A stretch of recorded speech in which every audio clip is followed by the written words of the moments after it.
There's nothing ordinary about a black man, especially a productive one.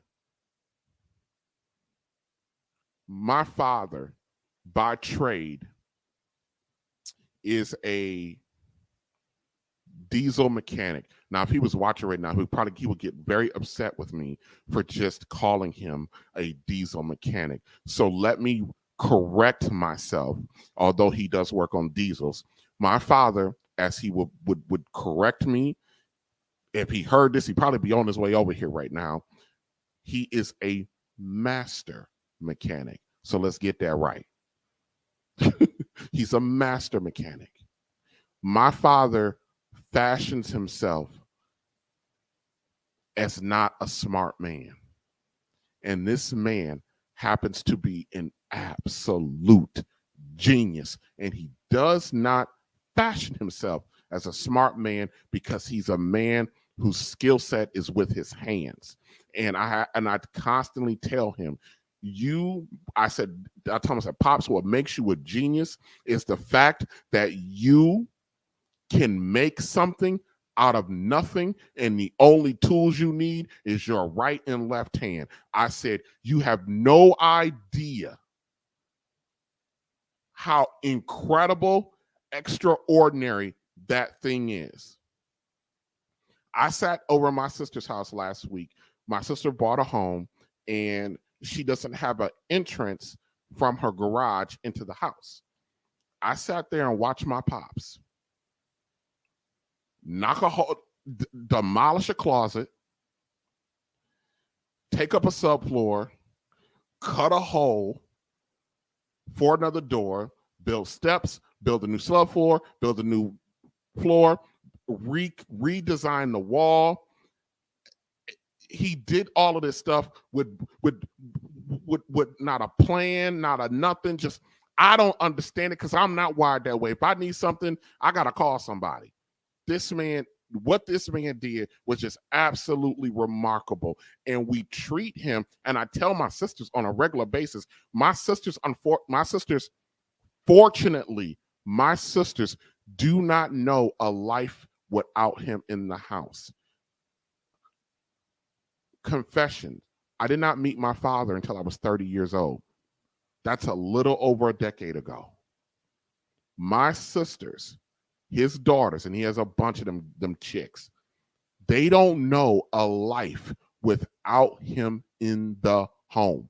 My sisters they range from 24 up to 41 right now. None of them know a life without him in the home. My sisters I stay into it with them because I consistently remind them and tell them how they don't understand how good they got it.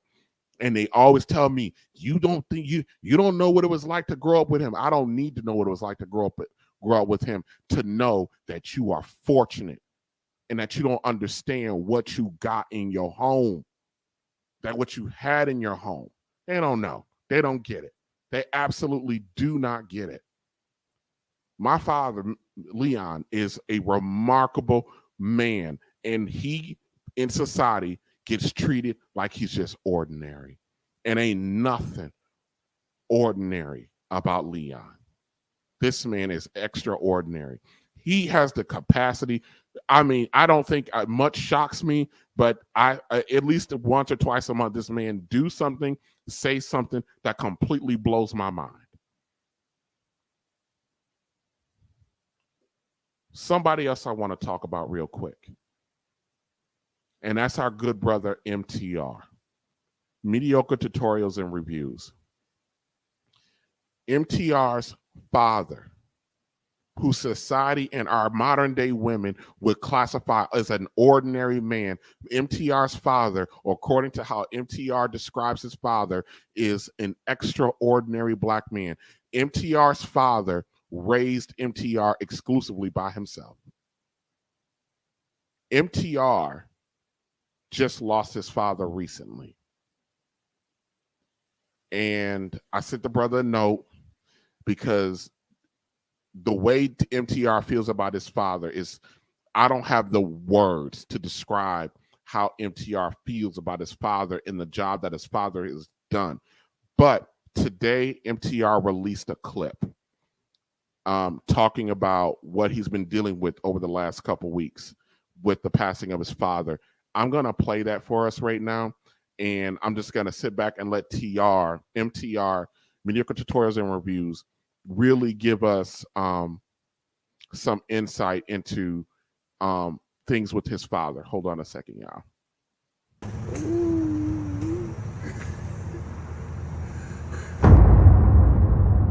I've tried 5 or 6 times over the past 3 to 4 days to record this exact same video, just to give you guys an update on what's going on with me, what's going on in my life. And I've been unsuccessful. Every time that I start, I get too emotional to finish. The grief just comes out of nowhere, and I'm just unable to complete the video. I'm unable to finish, so I'll give it another shot. My family is just like, don't worry about recording any videos. Give it some time, as long as what you need. And while I agree, I am indebted to this channel, and I know that I've spoken upon my father multiple times during the length of this channel, probably too many times to count. So I think it is important to update my audience and the MT Army of kind of what is going on. But yeah, I've been grieving heavily over the past week. You know, grief is weird.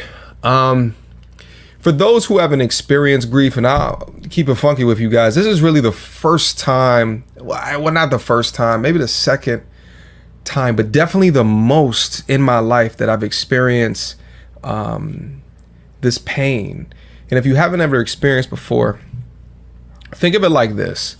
It's like you ever wake up from a dream, or rather a bad dream or a nightmare, and you know that relief that you feel once you realize that what you were going through in that nightmare is no longer real. It's not a part of your reality. It's just something that your brain concocted.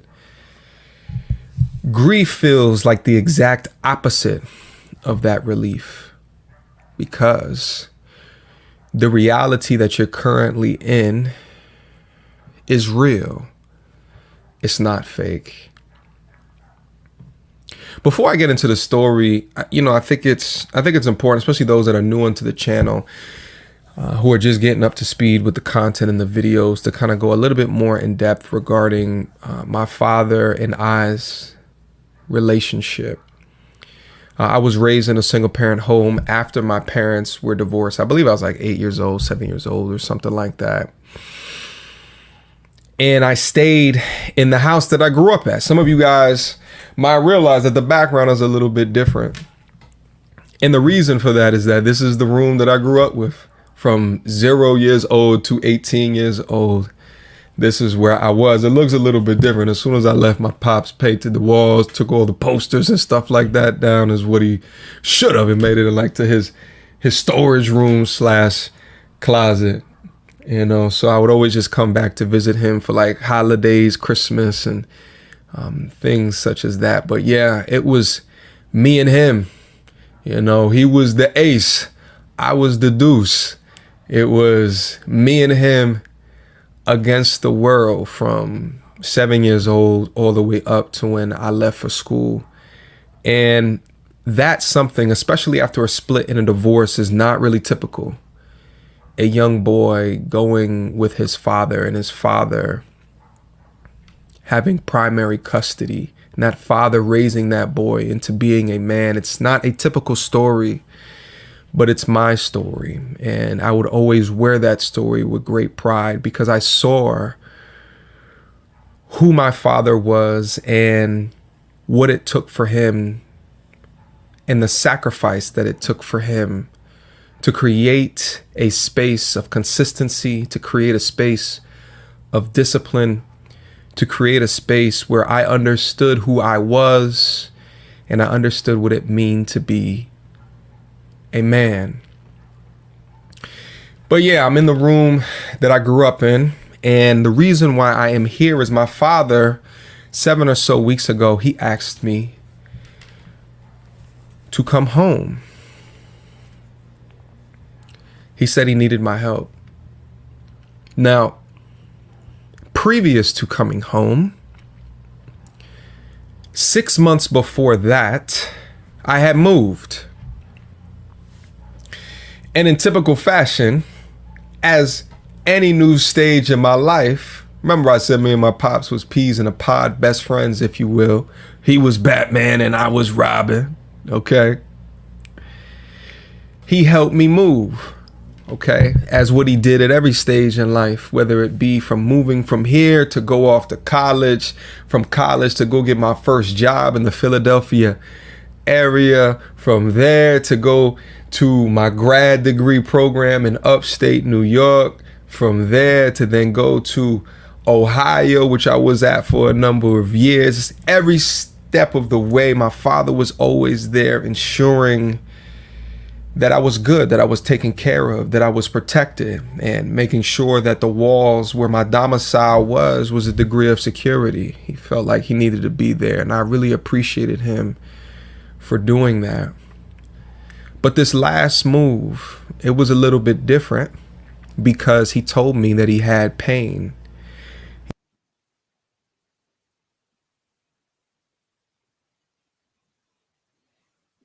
I just wanted to give you guys some insight into how MTR felt about his father and the way he talks about him, and look at his face and his expressions as he's going through this process. That's actually part of a 50-minute clip on his channel. So if you guys have any time when we're done or tomorrow, whatever the case may be, go check out that full clip. He just goes into a very remarkable story. He actually talks about the process, the disease process that took his father. I decided not to play that. I'm gonna leave that for his channel, for him to do that on his channel. I just wanted to sit here and just acknowledge this brother. He is a brother. I do not know him personally. I have not had a conversation with him. I've exchanged maybe 2 or 3 emails with him over the last year or so. I mean, just on stuff, me asking for permission to use, some content and stuff like that from him. So he's done, he's responded always, every time he's responded, yeah, sure, brother, go ahead, bro, go ahead. So, but I've never had any that I fear the day that I lose mine. And this, at 35, MTR is about 40 now. There's a video up on this. No, it's actually during that video, you get to hear a call between him and his father, and his father, him talking about, the benefits of what MTR did early in his life to make him financially independent now. And TR is about a year or so away from turning 40, and he's financially independent. And here's father talking about, at 35, think about how good you feel now, but think about how much good you're going to feel even better at 45 about the decisions that you made.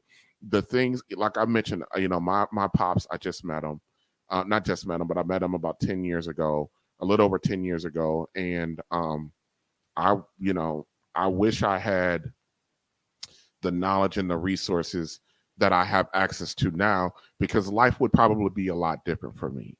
I wouldn't be working this hard. I probably would have made a lot of different financial decisions. I probably would have made different relationship decisions. I would have made behavioral decisions probably a lot differently if that influence was there. So for me, it is absolutely offensive when I hear a woman sit up and say or question question what is it that we do that's so special that she couldn't do.